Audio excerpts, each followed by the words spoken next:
Good afternoon. Thank you all for joining us today. My name is Lansford. I serve as the president of the Taxpayers Association of Indian River County. First of all, from all of us here in Indian River County, I want to extend our hearts and our prayers to everyone affected by Hurricane Milton. I'm really proud today because we've assembled an assembly of community leaders from government and the private sector who are doing a lot of great work to recover from this storm. I know parts of Vero Beach were devastated by Hurricane Milton and the tornadoes caused right here on Central Beach. My message is simple. We will get through this. This hurricane did not define our community. Our response and our resolve in the face of Hurricane Milton is what is going to define this county and this state. Finally, you're going to hear from many leaders doing incredible work today, but I want to just say this because it's super important. Let us all thank the first responders, the police officers, the sheriff deputies, the firefighters, the emergency technician first responders, and the linemen who are working diligently to get this area back to normal. I know to anyone who's undergone extensive property damage, it might feel like we're going to have a long time until we get back to normal. But I want to let you know there are good people working to get us through this. We will rise above this. This is a strong city in a strong county in the best state in the best nation, and I know that we are going to rise above this storm. It is my pleasure now to turn it over to someone I'm proud to call a friend, the mayor of Vero Beach, John Kugo. John? Thank you. I'd like to thank everyone for showing up today for this conference. I'm standing here in for Monty Falls, our city manager, who's been leading the effort on our team's part and responding to this disaster that has struck our city. I happen to live in the Central Beach area and about 4 blocks from here for most of the devastation has occurred and significant loss of property has happened. The response by the EOC of the county immediately following the storm has been outstanding. The response by the city and coordinated by Monty and his team, and the chief will go into some more details when it's his turn, was outstandanding. The response from our community, the citizens who went out there and helped each other, was something that was heartwarming, and people gave their efforts to help their neighbors in responding to a storm. I should say the tornado was totally unexpected. So as we continue our relief efforts, we will continue to work diligently for our city.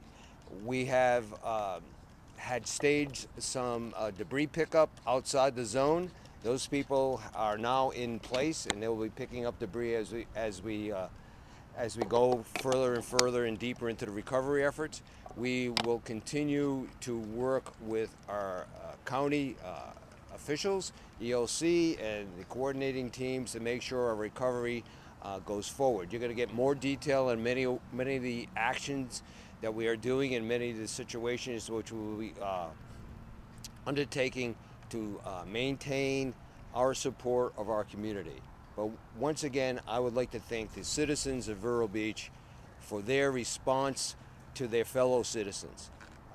Neighbors were in need. Neighbors came to rescue. Neighbors helped out. And that, to me, is the essence of the community that we live in.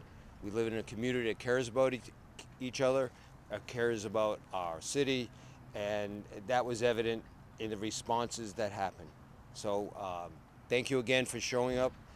We really appreciate that you're getting the message out to our citizens of our city and our county. Thank you. So I'm John DeCanish, I'm the county administrator. Just want to go over a couple things. One, couldn't agree more with Lance and the mayor. Certainly a community effort, especially the response.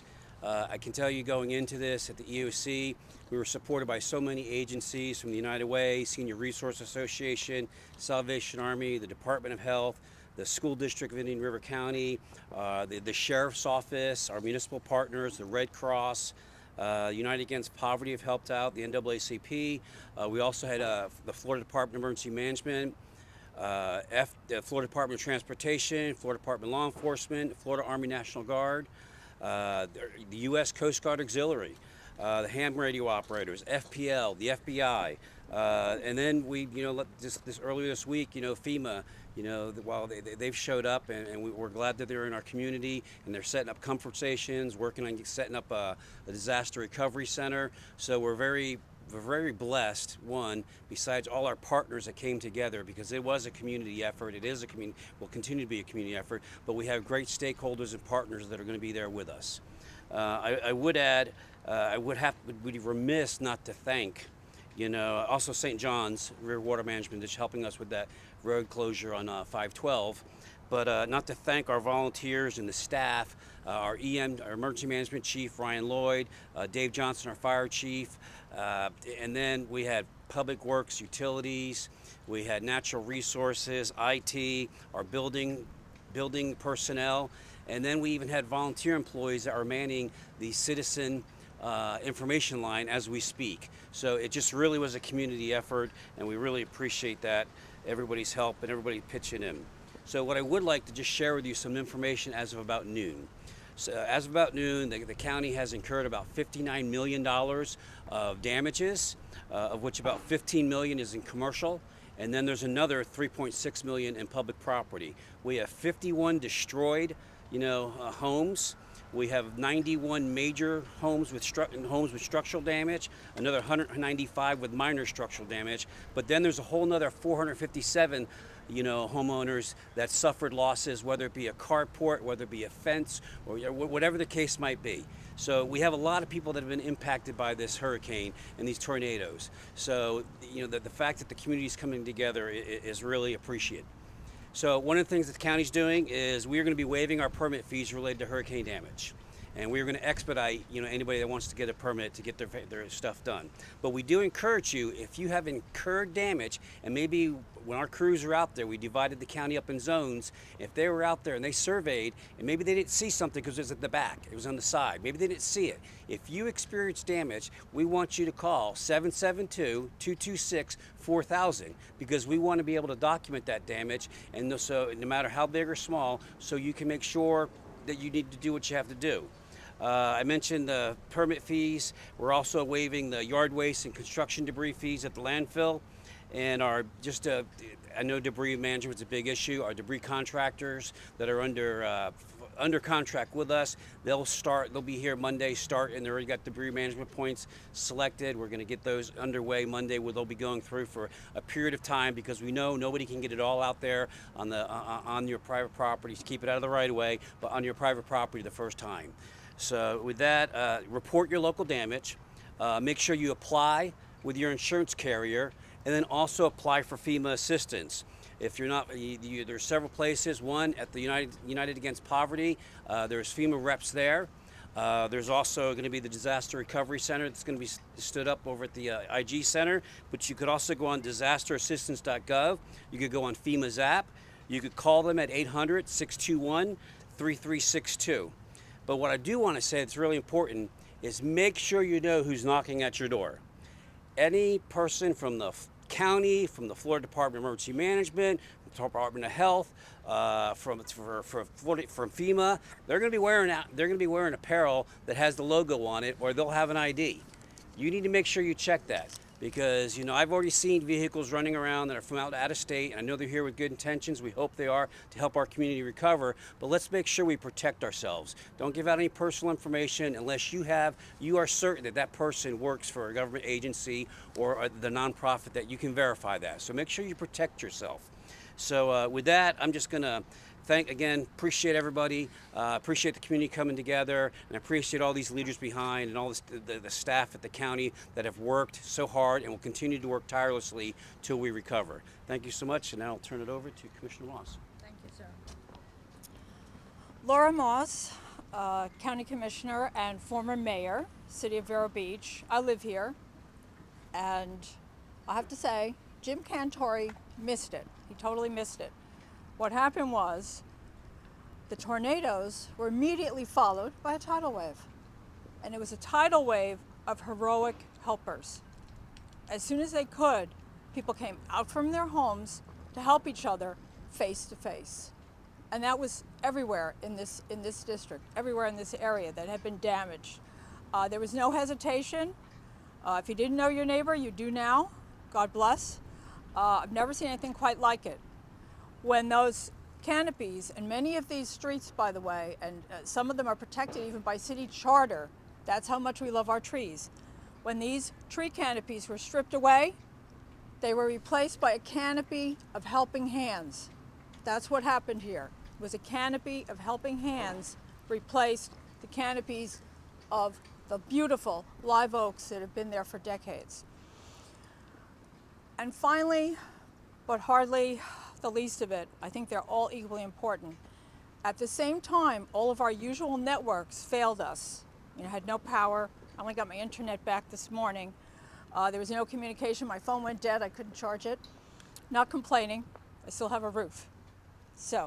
But at the same time, all of our usual networks failed us. We created new networks without the help of modern conveniences.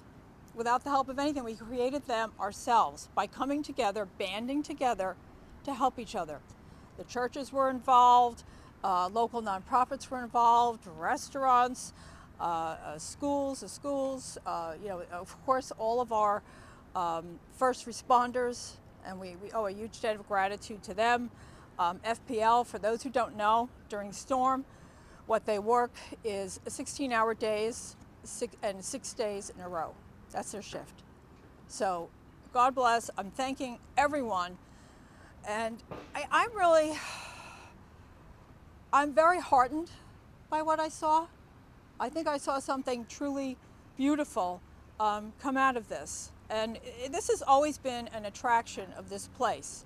I call it, my term for it, it's the intangible infrastructure. And by that I mean sense of community. So nature can come, or any force can come and destroy infrastructure. And we all saw how quickly that can happen. But that intangible infrastructure, that sense of community, that got only stronger. Thank you. And this is Leslie Swan, our Supervisor of Elections, next. And I think that augurs very well for the future, by the way, of this entire place, which Leslie's going to speak about. Voting. Voting. I'm Leslie Swan, the Supervisor of Elections here in Indian River County, and my heart goes out to all of those that were affected by this hurricane and tornado. I grew up here on this barrier island, and it breaks my heart when you look around and see the devastation that was caused. Today, Governor DeSantis issued an order for several counties throughout the state of Florida and gave some special accommodations. A lot of them we don't need to take advantage of. We do have our 3 early voting sites that are going to be operational this Monday, October 21st, and I am encouraging everyone to take advantage of either going out and early voting or coming by the office and picking up a mail ballot or calling our office to request a mail ballot. No one ever expected anything like this to happen, and we never know what is coming in the future days. So we want to make sure, it's important, this is a big election year, that everyone gets out to vote and do it sooner than later, because you don't know what the future holds. We have 2 polling locations that were damaged here on the barrier island, Christ by the Sea and Holy Cross Catholic Church. Christ by the Sea is going to be okay. We haven't heard back from Holy Cross. We may have to be moving that polling location. We're going to make a decision within the next couple of days.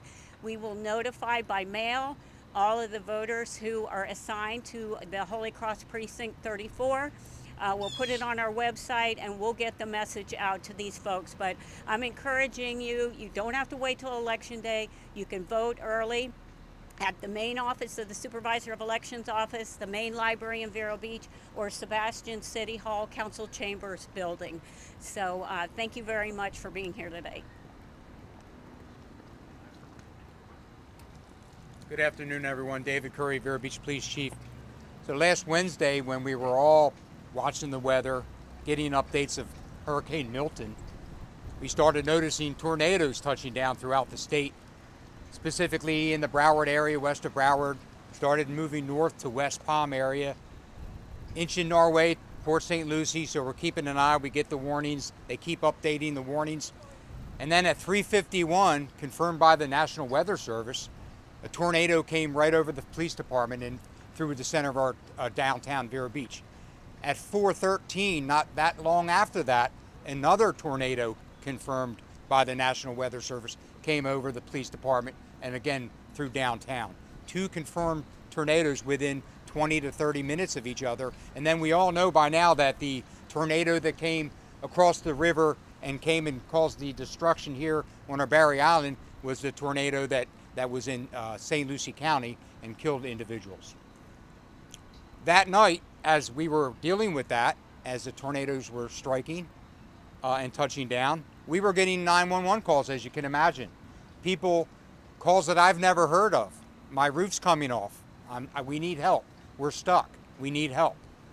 And we need to go help them, right? So we assemble a team. We came out right after the weather, and we had the Sheriff's Department and Sebastian and Indian River Shores and some other groups, and we tried to mobilize to get as many people at that time that we could to safety, to see if they were okay, to evacuate, knock on doors. Excuse me. As you can imagine, it was getting later and dark. Lines were down, poles were down, a lot of debris, damage from a construction perspective, homes, businesses. So at a certain point after we did evacuate individuals and get them to safety, we had to call it ourselves because we had to be concerned about our public safety officers in that as well. The next morning, when day came, we made an assessment here and really got an idea of the destruction throughout our city, to include over here on the beach side. We assembled a team that was the Vero Beach Police Department, the Indian River County Sheriff's Department, Sebastian Police Department, Indian River County, Indian River Shores Public Safety, the Park Service, National Guard, City of Vero Beach Public Works, Indian River County Public Works, a whole group of individuals. We divided our island into 3 sections, and the teams of those individuals went into each section to continue our evacuation efforts, to start clearing the roadways so they become passable. We had closed our bridges to make sure it was safe first, knocking on doors and continuing our efforts. And that was probably 5 to 5.5 hours that took, and I've never seen anything like it. And the fire department too. If I didn't mention them, we set up a command center and they were with us all along, right over here at FD number 2. But in about 5.5 hours, the difference between 7:30 in the morning when we saw daylight to about 2 o'clock when we opened the bridges, I saw it was unbelievable, and that was because of the effort of everyone involved. Again, cleaning the road, clearing the roads, checking on people, evacuating, making things safe so we could get homeowners back, so we could get contractors in to start repairing and moving forward. Never saw anything like that in my almost 35 years of service here with the city. We've never encountered tornadoes here in the city. And again, every time something is different with a storm, this community comes together and reacts appropriately and professionally. And it just makes you even more proud to be a member of not only the Vero Beach Police Department, but this community. Next. Hi, I'm Eric Seymour, Assistant Superintendent, Indian River County School District. And first off, I gotta say, we need to applaud our first responders. If you have the opportunity, go give them a pat on the back for a job well done. And I gotta say, there are also people behind the scene that did the work as well. And we need to thank our teachers who also lost their homes and possibly damaged homes, yards, and shattered mentally, but they showed up to work. Our administration, they are fully behind our parents and those who need additional supports. We can definitely provide that. Mr. John Teskey is our safety specialist, and this guy put in 90+ hours from Tuesday until Sunday night and worked endlessly to make sure that every school was safe, shelter was open, resources provided, all of the things necessary for us to make it as human beings. In addition to that, our superintendent, Dr. David K. Moore, Not only is he a great superintendent about the books, but he was also out with us Sunday making sure that we had schools available for students. Sunday at about 8 a.m., I would say 8 a.m., we had 3 schools that were possibilities. And what we'd have to do at that point in time is transport all of those students to another school where students are already occupying. In addition to that, we worked with our teachers, our families at the same time. All of us had family members that we needed to take care of. Me working in the EOC the night of the storm was an experience. I've been there before, but this was something different. And to see how all of our people in Indian River County come together to make life better for our people after this storm was remarkable. And it was no one wavering. Even myself, I had to go out during the storm and get one of our school buses for our national security, not national security, but our Coast Guard, not Coast Guard, I'm sorry. But anyway, the people behind us at the time, it was the people working in the departments that felt that they needed to go over to the coast and pull these people out. So I got to say, again, thank you all for providing the support that we need. And then know too, to see the faces of our children back in classes Monday morning, proud, safe, and happy was such a pleasure to us. Thank you. Good morning. I'm Meredith Egan, CEO for United Way of Indian River County. So we know that the devastation across our community was overwhelming, but so has the generosity and resilience of our community been astounding. So last week, United Way focused on servicing the immediate needs of our community, from securing about 350 homes with tarps right away and sending out teams of volunteers across the community to clean debris. We were working around the clock to make sure that no one is left behind in this long process of recovery. We know that united we will rise as a community. Our mission has always been to lift up our community, and now in this time of unprecedented need, that mission is more critical than ever. So United Way has established a disaster fund, and every dollar will be used directly to support individual needs right here in Indian River County and will stay in our community. We are right now housing families in emergency situations, getting them food vouchers, doing whatever we can to build back our community stronger and more resilient. Behind the scenes, it's often hard to see what United Way has been doing, but this is the work that we do. We've been securing locations, galvanizing people and resources, and mobilizing them to action.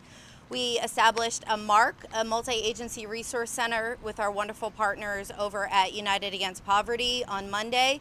So far, we have serviced over 1,000 people in the 3 days that we've been in operation, ensuring that they have food vouchers, like I said, tarps. We have vouchers for thrift stores to replace furniture and clothing.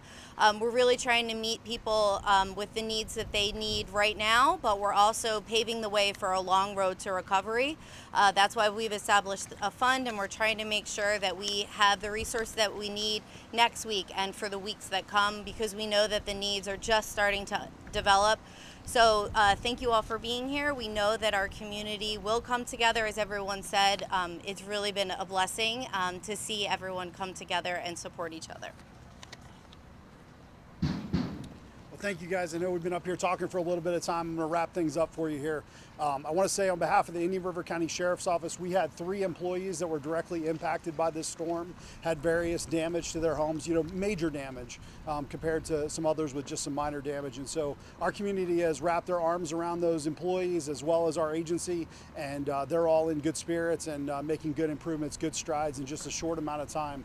I thought it was important for us to come together and stand shoulder to shoulder as community leaders and show everyone out there that it's critical in these times that we're unified. And I can tell you, ever since this happened, we've all been 100% on board. Anybody calls, anybody needs anything. When other communities are talking about looting and they're talking about concerns about that, all of our phones are overwhelmed with people calling, how can I help? And a lot of that has to do with you guys. And so we wanted to thank you too. The press has been phenomenal with this. We recognize the Spanish Lakes had a lot more damage than we did, but you guys have done a great job in assisting us, because I'll tell you, right after the hurricane left, there's a lot of folks in Indian River County that had no idea the damage. And if it weren't for you guys going out, documenting that, sharing it, people putting it on social media, people sharing it out there, we wouldn't have had the helping hands and the people come forward like we did. So Indian River County is truly blessed to have the residents that we do, to have the leaders and the team that I have right here behind me, the people working on this. It was definitely dire straits. When all these folks say thank you to first responders, I agree. Thank you to our first responders, to our deputies, to our police officers, to our firemen who put themselves in danger that night as the tornado came in. As the chief said, I was over there with them. We were on the island.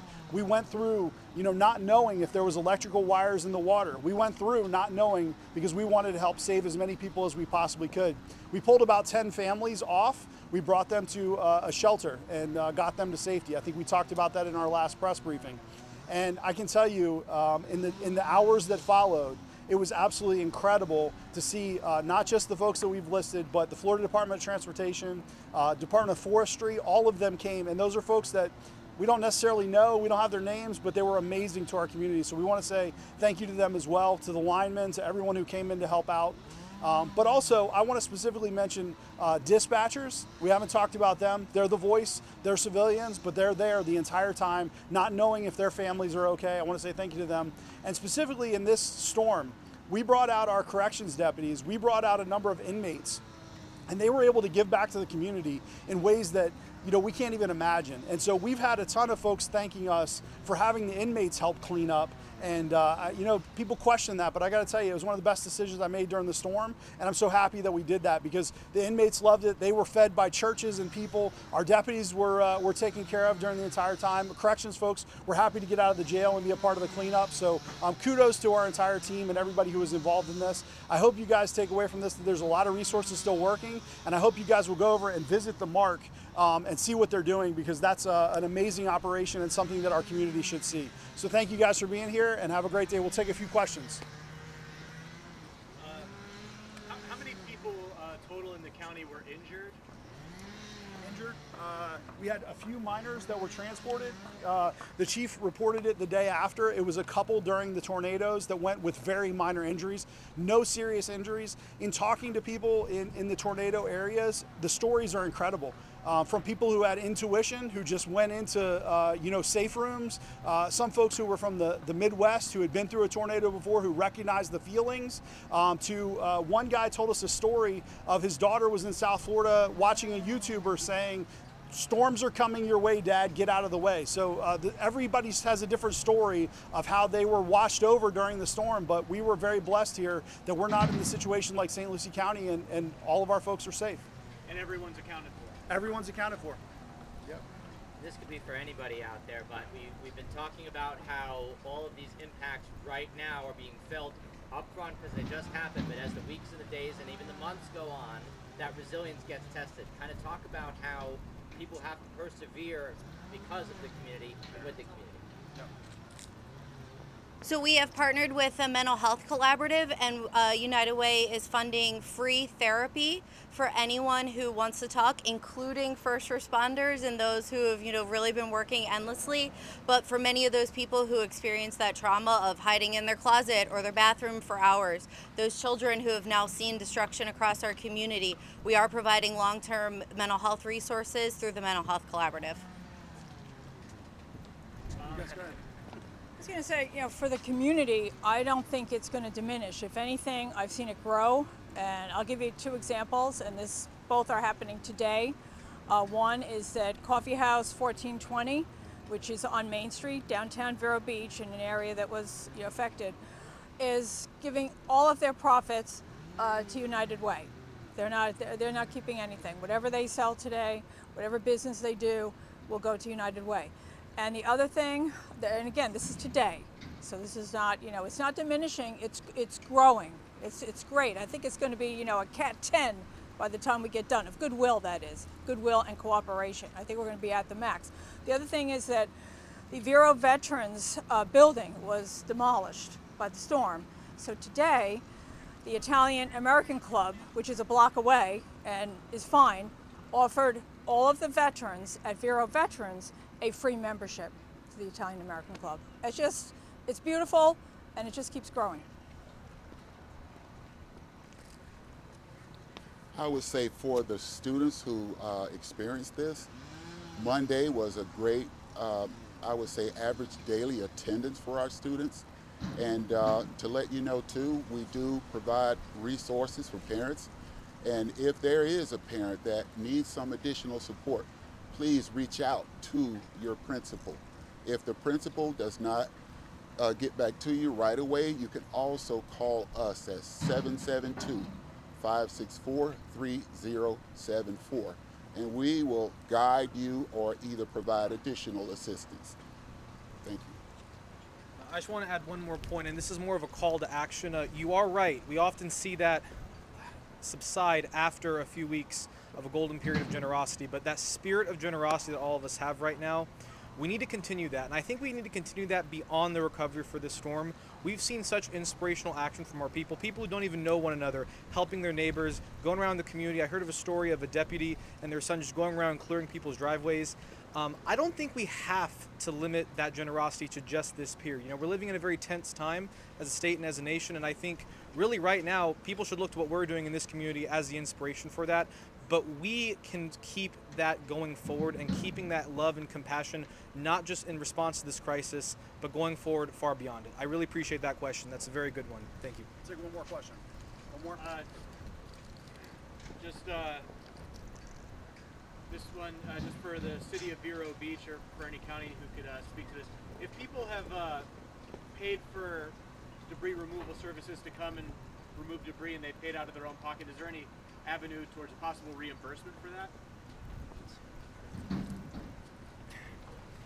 that? First of all, in the city of Vero Beach, you don't pay for debris removal.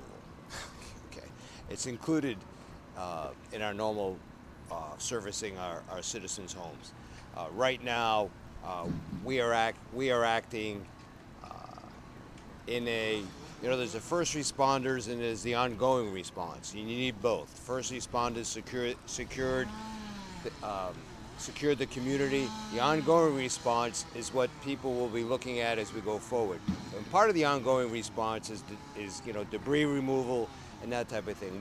We had staged people to come into the city, to come into our city and start removing debris. They will be starting today, getting it, and we will continue to do it till all debris is removed. So in some instances, I will ask our citizens to have some patience, although in these difficult times, it's difficult to have that with all the things that are happening to us. But we will continue with the debris. There is no charge for that. We're going to be expediting. There'll be no charge for any permits to remove trees or trim trees and that type of thing. So this is not the time to add cost to your community. We're not doing that. We're going forth with our ongoing support of our community and supporting response to make sure that everyone is taken care of. And I can rest assure you that the citizens of Vero Beach and the county are not forgotten, and will continue to service them to a full recovery. Thank you. One more for you. So when it comes to what's going on in this city, there's a lot of people that don't have the lights on, that are missing parts of their roofs, missing parts of their houses. You live in this city. Yes, I What's do. your message to them? My message is that you haven't been forgotten. That there are people here, first responders, and I mentioned before, ongoing responders, who are working 15-hour days. They've come from all over the country, all over the state. They're trying the best they can to get the power back on, which is one of the key things, to get the debris removed that's preventing some of the responses to get power back on. We're working cooperatively together with the county and the sheriff's department, our police department, to get things done. And we will, and as I mentioned before, we will not forget our citizens. We'll continue to do that. If you have any issues, you can contact City Hall, and we will make sure that it's addressed. That's why we're here. We are servants of the people. and in a time of need is when we get into play. Okay, and that's what we're trying to do. Just to follow up, it's I think there was about 60,000 homes that were initially without power. And my understanding, today's Thursday, right? Yep. So Thursday at 5 today, FPL projected they would have 95% of our homes back up on power. That happened on Tuesday. So I believe the number is down in the thousands. Like, we can't, I know everybody's thanked them, but we can't thank the men and women of FPL and all their affiliates that have done everything to work to get the power restored. I understand some may still be suffering some of the discomforts, fortunately with some nice weather, but there are comfort stations, 3 of them throughout the county, at the IG, the Victor Hart, and oh my gosh, what's the third one there? IG, Victor Hart, Red Cross. Yes. So then, So they are working very hard. You see the trucks still here. They're still staged, a lot of them at the fairgrounds, to try to get the power restored. In response to the debris question, what I would say is, in addition to our debris management contractors coming on board to do the big lift and having specific sites, our hauler, Waste Management, has been also out there. They've resumed service. They were 2 days behind. They're working hard to get caught up, and they're picking stuff up. But if somebody did pay for somebody to remove debris, I would make sure that you take that expense and you document it with your insurance carrier, and then when you speak with the FEMA rep, when you make that application, you list that expense. That's the best we can do at this time in terms of sure. But make sure you document your expenses and you have your policy and all the information that you may need. Thank you guys. Thank you. Appreciate you. Thank you.